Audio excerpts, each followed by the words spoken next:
remember, enjoy LaCroix. That's how you remember it. Look it up on YouTube. That's a good ad.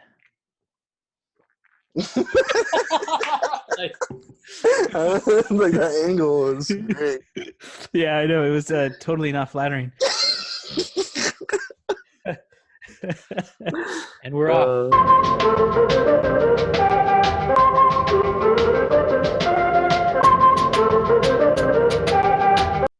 My name's Lex. Oh yeah. That's Brian. That's Steven. We're the Awkward Side Hug podcast. Hopefully the video comes out with that order. Oh, it's not. Brian. Because when you pointed, I was Brian, and then you pointed to my keyboard. So. Where did you say where I was at? I pointed this way. Mine, I'm there. Okay. And then I pointed this way for Steven. So maybe we'll find out. We'll see. This is great. This is great content. Mm-hmm. Off to a good start. So everyone knows who the Awkward Side Hug team is. It's us three. And then we have, I would call our affiliates, which is Jesse does the MMA podcast with Lex. When he's not doing a group project. Right. And when we're going to work on more content, we might bring in other people to be affiliates. And one of our other affiliates, which I love a lot, is our man Cole. I've never met Cole, but I respect the hell out of him. He is our movie review guy. And he actually is really good about watching movies and seeing them on time and then sending me clips. I'll admit I am terrible at reposting them. So so if there's ever an out-of-date Cole review, it's because of me. It's not because of him. Just making that clear. No one watches the podcast, so they're just gonna still like. You had to address this because of all the death threats and like all the emails. You know, because we have such a enticing fan base. So, but he said something. Usually, I agree with his reviews, but we recently posted the Joker review, and I'll have to admit, I don't agree with it. And I don't agree with Rotten Tomatoes' take too. And he's kind of in line with what Rotten Tomatoes thought of the movie. Our man Cole gave it a 6 out of 10. I believe Rotten Tomatoes is around 70%. Well, I think in his review it was at 80 at that point. Really, it jumped to 80. Yeah. I remember when I first watched it, it was at 68, but that was roughly a month ago. I'm going to look this up. So we're going to try to give you our own review without giving spoilers out. Steven, you want to... Lex hasn't seen it, so you're not going to hear from him. But Steven, do you want to give your take? Yeah, my take on it, I thought it was an amazing movie. It really depends on what you're what you're expecting from it. If you're expecting not cartoony Batman, but if you're expecting like 90s Batman, that's not really where it comes from. So it's very gothic. So the audience score is an 89%, but the Rotten Tomatoes score is a 69%. Oh, so it's still 69. Okay. But I believe I can't see it here right now, but I believe it got certified fresh, right?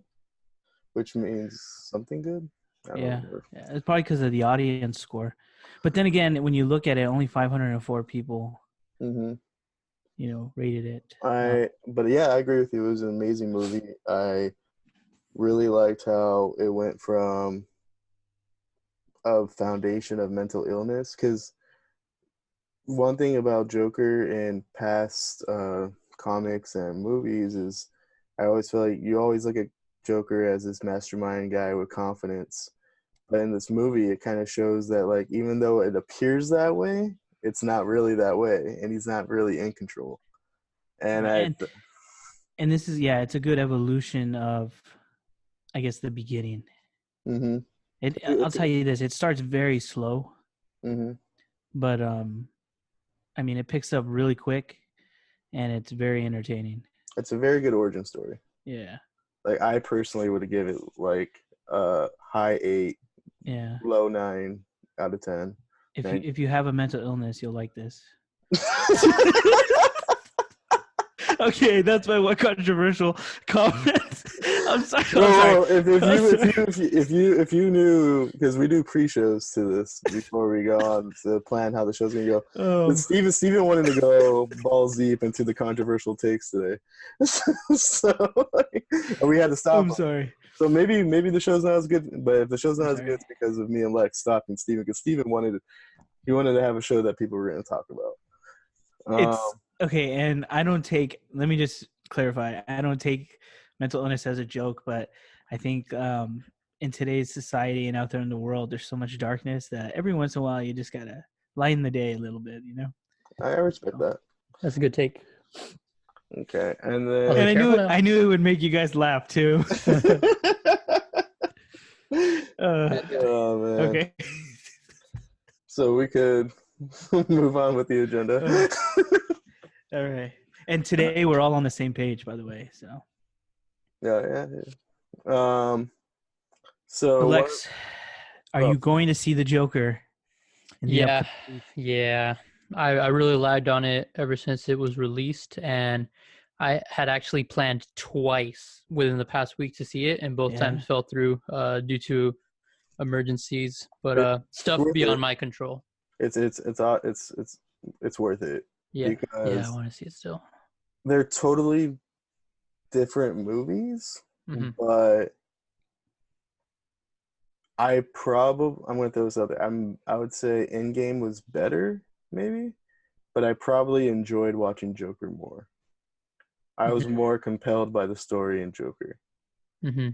Compared to what again? I'm sorry. Endgame. So if we're comparing superhero the Marvel versus DC. Honestly, like I think they're not like, even though Joker is technically a superhero. It's a comic book movie. Like it doesn't ever feel like a comic book movie. Right, and that's kind of how I feel too. Like I don't know, maybe I'm just a sucker for origin stories, but like when the Logan came out, I thought that was a really good movie as well. And Logan might have been my favorite installment of the X-Men series. So maybe it's just a personal take that I have, that sometimes I don't feel like every superhero movie or comic movie has to be action packed. I actually like a good story. Right. Joker gave us that. Speaking of interesting characters, we got a question, and I feel like we should maybe start. All right, we're gonna have to figure this out before the next episode, but I think we should start incorporating this person into our affiliates, because he usually gives us a lot of good questions, and I think he deserves to start getting credit for these questions. So if we'll talk to him, but so the question was, what is our take on Kanye West nowadays? I believe that was and it doesn't matter professionally or as a person, musically. He recently came out with an album called Jesus is King, I believe, and I haven't listened to it yet, but I know he's been touring by giving like services, like religious services. I know I heard he used to do it in like where is it, like the Thousand Oaks area?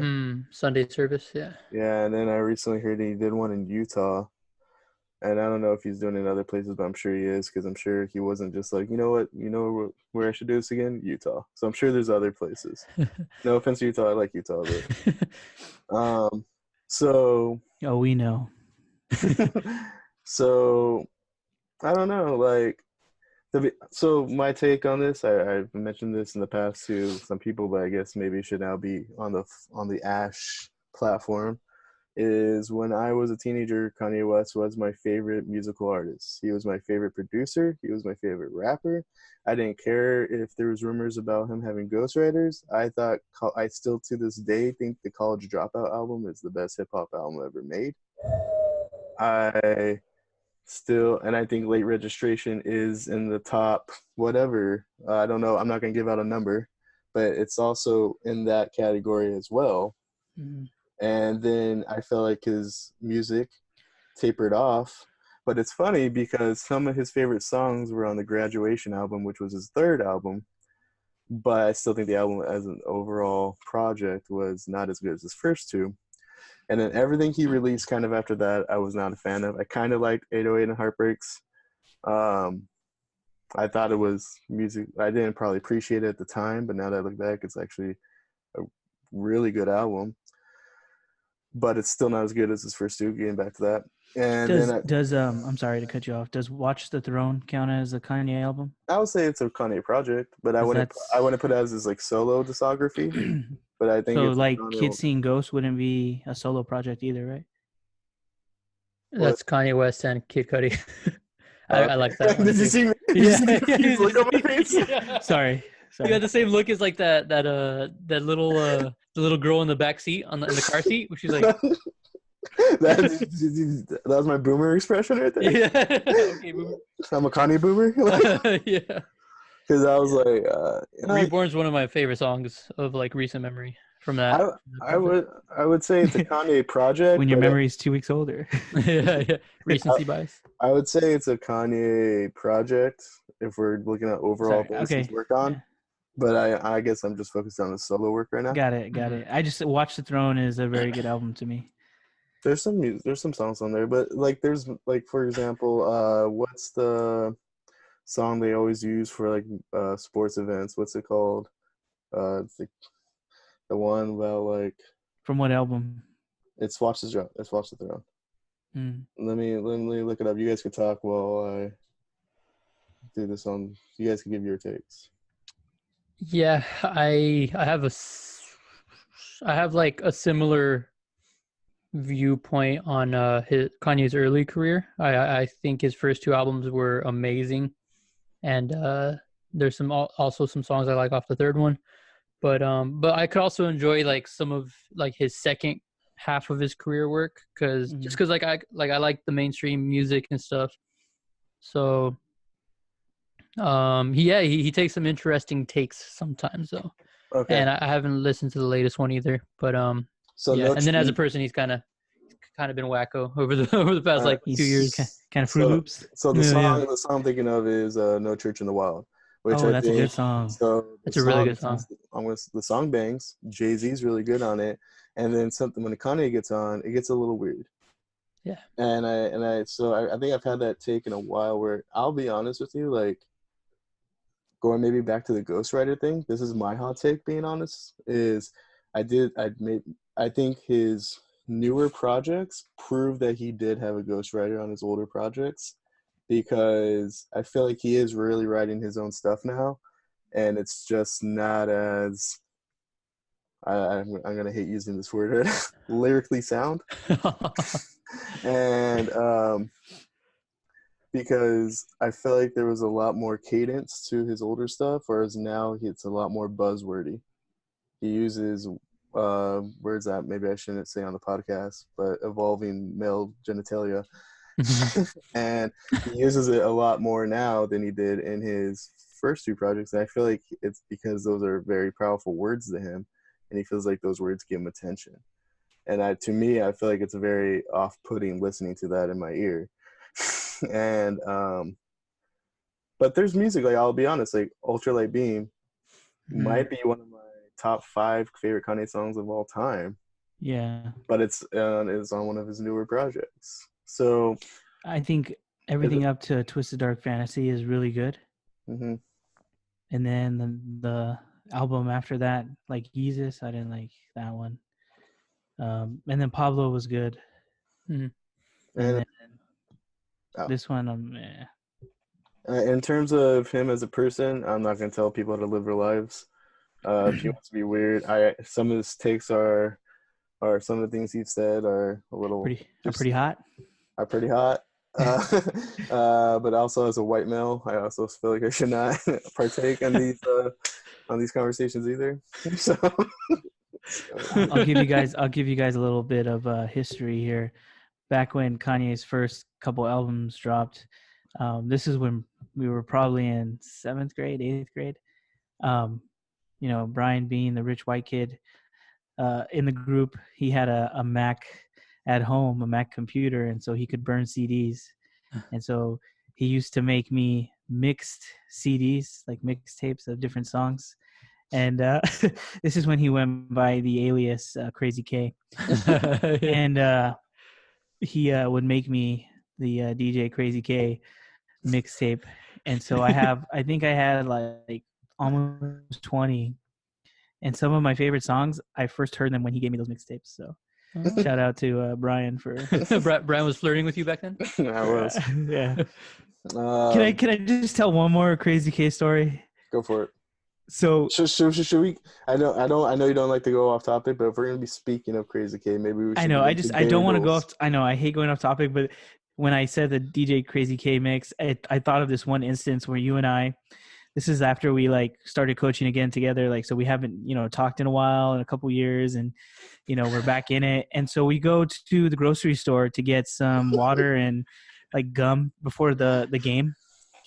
And this is like a Saturday, and we go in and we're walking down, and I don't want to say he's weird looking, but just, a guy with a different taste of style. He's in the aisleway, and we're going down, and he looks at Brian and he goes, Crazy K, like in this weird, like it was just like random, and I just remember that, and that's one of my favorite moments with Brian. He asked if I still flow. Oh yeah, he did, and I said no. But like Brian's so like his demeanor's so different now, and so like he was just in the aisle and he's like nah. Nah. What was the guy saying like when he was like a couple aisles over afterwards? Oh. Do you remember? You were saying, yeah, because I remember you guys told me the story, and I guess like he was already an aisle or two away from you guys now, and then you can still hear him like Crazy K. Yeah, he was like just going Crazy K. Like I was like, oh man, I got to get out of here. Speaking of Crazy K, we might as well bring this up because this was thrown out into the questions. Is for a topic that someone wanted us to discuss was daily duels. It's gone, ran its course. We didn't like it anymore, so we stopped doing stuff with it. It was a battle league that me and Lex started when we were 19 years old. 10 years ago. And you know what the smartest decision that me and Lex ever did? Because I'll be honest with you, like just getting to 10 episodes on the Awkward Side Hug is an achievement for us because we sometimes don't follow through on our projects.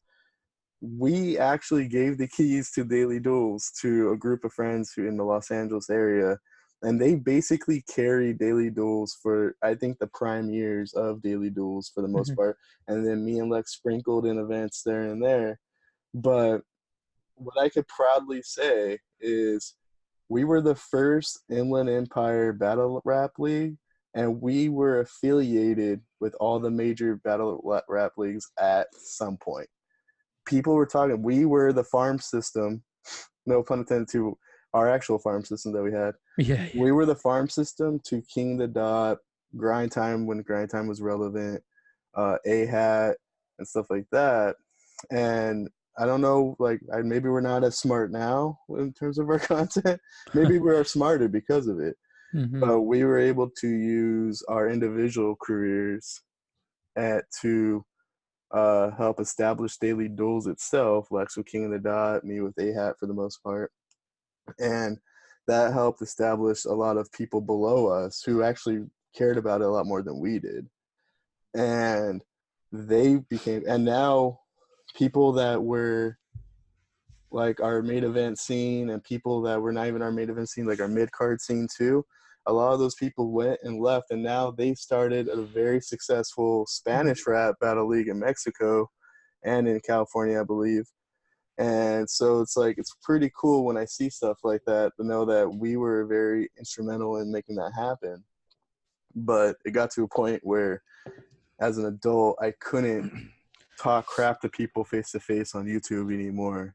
And either not get paid enough for it, because you have to work. I haven't worked in 3 years, but you have to work. That's another good story. And but you also like you get to a point where you kind of just grow up and you don't want to do that anymore. But it was a very niche thing in the early 2010s. I mean, I was like, whoa, dude, you're like 10. Yeah, the early 2010s. Yeah. And it was fun. And I did a lot of traveling. Lex did a lot more traveling than I did. and we both have our own milestones. I have a video with over 1 million views. Lex got to see parts of another Not just country. 1 million, yeah, like 5 million views now. And me and we weren't friends with Steven because we haven't been friends since Magnolia. So, but yeah, Since that aisle incident. right. But speaking of that, though, why I feel like I matured is because once you start eating Ike's, you don't want to do battle rap anymore. Ike sandwiches that will change your outlook on life because we're that good. 500 amazing options. Vegetarian, meat, vegan, gluten-free. We got you. www.loveandsandwiches.com @Ike Sandwiches on Instagram. Today, I ate a Matt Cain. What did you eat, Lex? A number 111, Menage a Trois. And what did you eat last time you went, Steven? A 111. Sick. Sick. I 111. Sick. It's actually a really good sandwich. I've had that one. It's just really good, yeah. It is. So, really Steven, you have some stuff you want to talk about. Yeah. I guess that's my cue, right? Right. Well, I thought we were gonna jump into the polls, but I'm gonna jump into this because we were gonna jump into. Were we? We were gonna do the polls after, but it's okay. I told you. No, I promised you that I would remember. No, yeah, you did, and so that's why like the look on my face was a little bit shocked because I have it written down here. And we made a joke that like I'm the one who always derails us, and Steven was even like, I'm gonna pencil in the part of the show where Lex forgets the spot, and I'm gonna scratch out your name and put Brian's name there.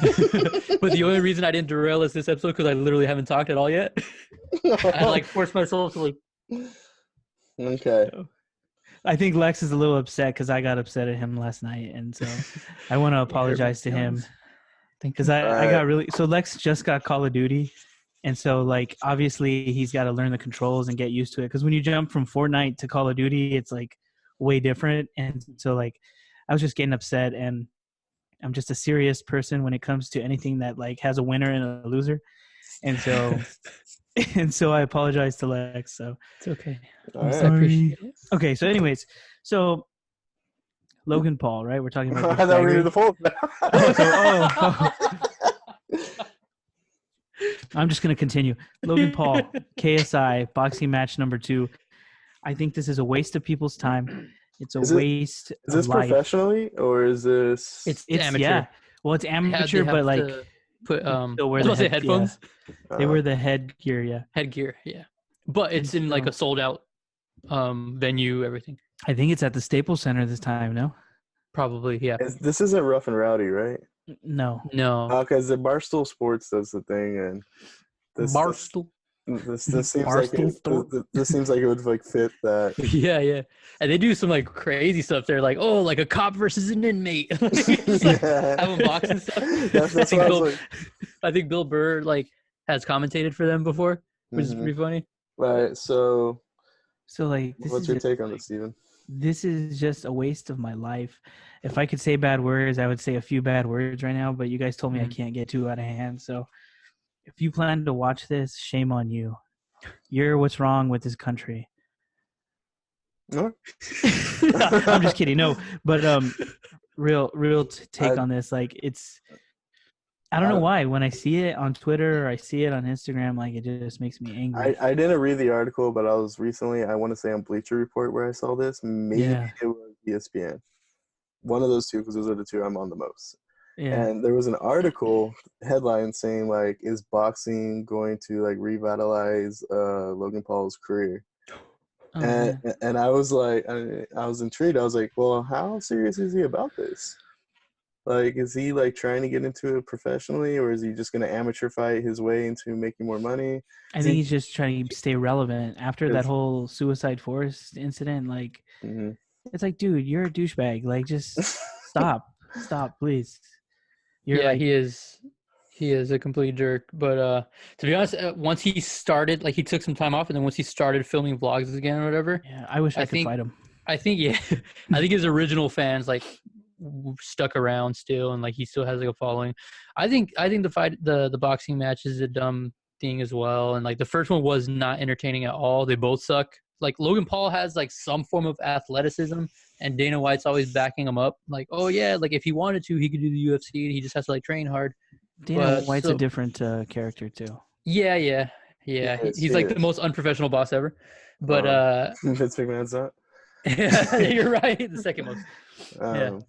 But no, yeah, I think they're both. Yeah. Lex always has like this random niche amount of information that he doesn't share that he should share on Awkward Side Hug a lot more. Like I didn't know all that about Logan Paul's like boxing career or boxing in general, but I get it. Like Lex is actually kind of YouTube savvy, and he's also boxing savvy a little bit, and these two worlds are colliding. And yeah, Lex was so quiet at the very beginning of this. It's because I didn't want to derail the episode. I apologize. Don't worry about it, Lex. Just do your thing. And then Steven called me dumb last night, but then he apologized just now. So I'm just kidding. We're moving on. We're making progress. All right. Yeah. So we asked the fourth. Logan Paul beating up Logan Paul. Huh? We asked the fourth mic what their favorite candy is, and we've gotten some responses that well, Sweethearts, Reese's Pieces, stuff like that. What are your guys' favorite candy? Reese's Pieces has always been my favorite growing up. I went through an adult phase of like Kit Kats, but I think Reese's Pieces ultimately is my favorite. If we're going chocolate, it's Twix. But if we're going like if we're at the movies, I like something gummy. And is gummy bears a candy? That counts. It's a candy. I would say gummy bears are my favorite. Gummy bears are good. So I'm very I think I'm slightly OCD, and so I can't just pick one candy bar. And so every time I buy candy, whether it's for the movies, whether it's just at 7-Eleven, like I have to always alternate the candy bar that like I get. So something different every time. Yeah, well, there's 4 chocolate bars that I get: Reese's peanut butter cups, Almond Joys, Hershey's with almonds, and Mr. Good Bar. Those are good. Those are my 4. I like Almond Joys in this fun size, but I don't like them too much in the normal size. And as you can tell, I eat too much candy. My fingers are really fat right now. So like, and it's always it's always a combination of 2. Yeah, I like the peanuts or the almonds. It's always a combination of those 2, or like of those 4. But I buy 2, and I always never get more than 2 because I tell myself you can't have more than 2 candy bars. But I always get king size, so that always like upsets my stomach, and so I need to cut back on that. But if I had to choose a non-chocolate, it would probably be Sour Patch Kids. Okay. I love Sour Patch Kids. They're sweet, and then they're sour, or they're sour, then they're sweet. So. Another poll we had is: would you prefer hard shell or soft tacos? I was part of the minority in this one. Yeah, soft tacos clearly won. Aren't you a minority every day? I'm part of the minority in this podcast. I was last time I checked. I don't have to. Soft tacos all day, every day. Yeah, I think. Didn't you pick hard in the? I picked hard tacos. Yeah, I don't like if I had to just choose one. It's like same concept as the concept that Steven brought up a couple episodes again. If like in order to pick this or that. Like think of it as only having this for the rest of your life. I think I'd rather have like hard tacos. I don't know why. It was just like me and one other person, and then like 8 other people chose soft. I think if I had to choose one, it's soft. But certain places make a good hard shell taco, and certain places make a really good soft taco. But if you're going generic, it's got to be soft. Mm-hmm. Soft tacos are better. And so my father-in-law, and I always beg on my wife and her sisters, because so my father-in-law makes these hard shell tacos with ground beef in them, and they just like excuse my French, but they fuck your stomach up. Really? Like they're not, I don't know, and so I tell him, like, whenever my wife's like, oh yeah, like we're gonna go over to my parents for dinner or whatever, like I'll ask them, like, what are they making? And if they say hard shell tacos, I'm like, like I'll get something to eat before we go, because those things are just like, no way. What does he put in them? Why? It just like they just love ground beef, and it's like chopped Yeah. up, and it's all greasy. It's all greasy inside. Mm-hmm. And they Okay, put, okay, like, the okay. That's pato such a sauce on top. Like, that's such a fast food take on tacos. Like, it should be a yes, nice tender piece of meat. yes, exactly. Thank you, Brian. And the white guy has good advice, man. I've never in my life, I think, had a close friend that was white. Dude, Brian's probably the most Mexican guy here. Like he speaks a lot more Spanish than you would think he would. Like he probably speaks more does. correct Spanish than I do. He handles way more spicier levels of food than I do. He's an honorable mention part of my family. Like he's as Mexican as they come, basically. I've seen Brian make out with a jalapeno before. That's how crazy he is. Well, I'm a culture guy, and can you name a place where you can see a whole lot of culture, Lex? I think you can see a lot of culture in downtown Pomona, specifically Vital Pomona. I'm just scrolling my Instagram, just like liking pictures. Vital Pomona.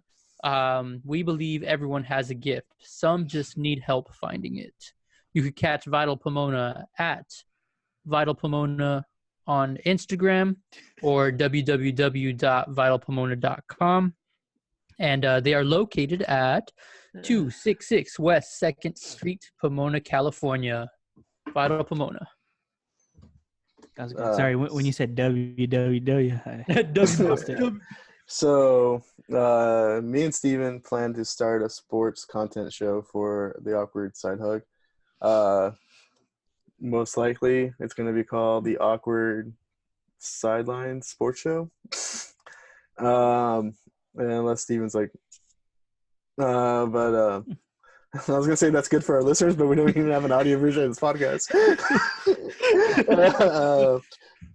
So I guess this would be kind of a preview.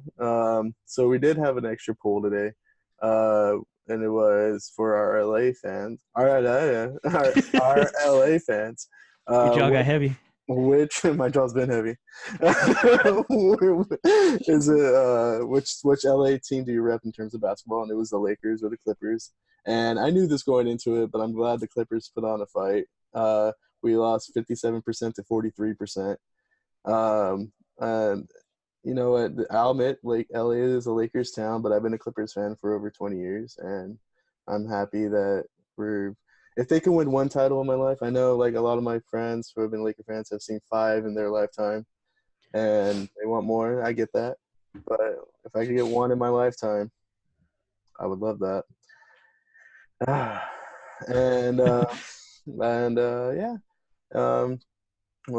we also posted, and someone told us that they're a Spurs fan, so that's pretty cool. I respect the Spurs. I respect. Pop. I'm a huge Greg Pop fan, and it's funny because when me and Steven used to coach, we would always say I was Greg Pop and he was Phil Jackson. But you guys got any the Zen Master comments on the poll?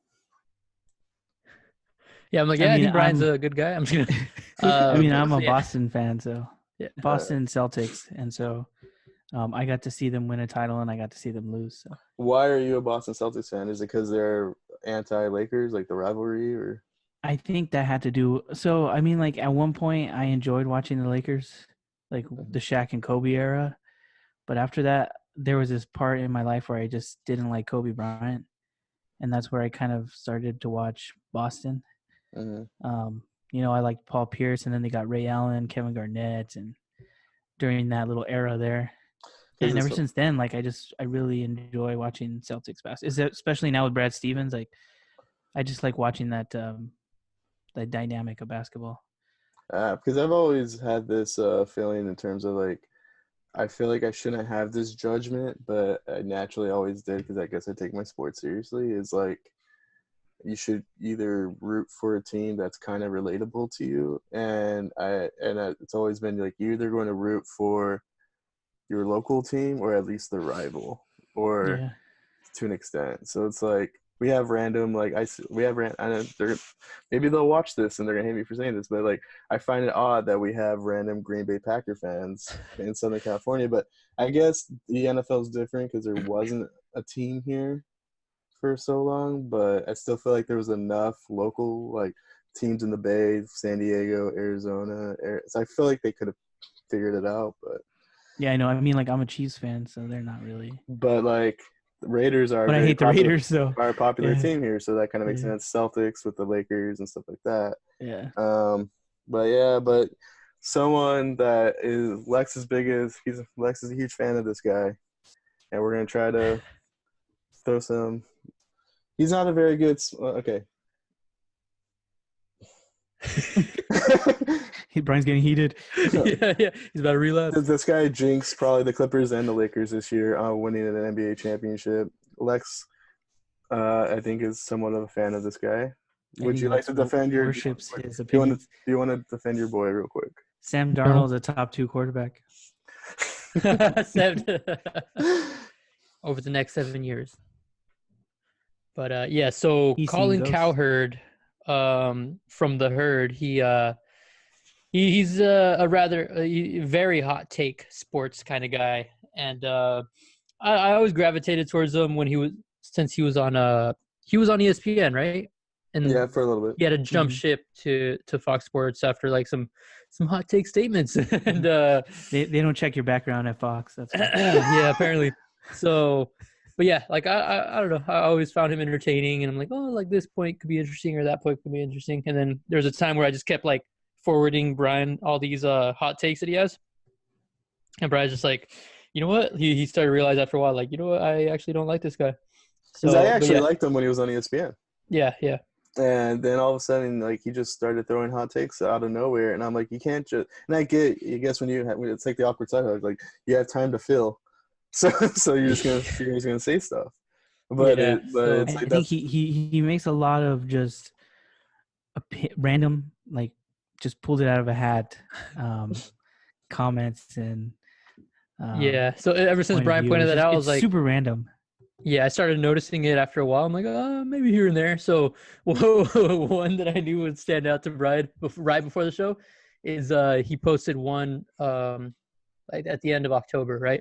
So he said, swipe through to see the moves Colin would like to see ahead of today's NFL trade deadline. And the very first picture is this one. Wow. So that's Cam Newton, quarterback of the Carolina Panthers in the NFL, who has a serious ankle problem.